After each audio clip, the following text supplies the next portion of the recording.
spet sedim v i3, ampak točno takšnega še nismo imeli na testu, zato se mi je zdelo pomembno, da vam ga pokažem.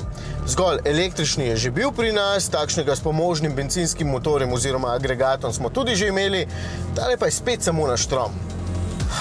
Ampak je prenovljen. Edina prava sprememba pa je dejansko v kapaciteti baterije, celo njene dimenzije so ostale enake, ker so celice bolj stisnili skupaj, če povem povsem laično.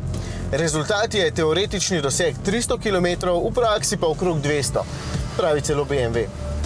In druga številka bo res realna, baterija je sedaj za polovico zmogljivejša, 33 kWh energije lahko pogoltne. Če se boste peljali lepo, umirjeno, boste 200 km zlahka prevozili, pri prejšnjem pa smo jih 120 ali pa 130, tako da se matematika izide.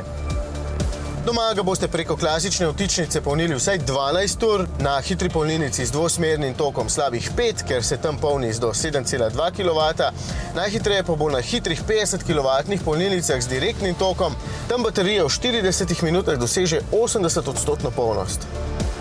Za avtocestna potovanja i3 ni najbolj primeren, ker tam kaj dosti plina niti ne popuščamo in se baterija ves čas le prazni. V mestu pa se zelo učinkovito polni vsakič, ko dejansko spustimo plin in takrat doseg niti ne pada kaj dosti.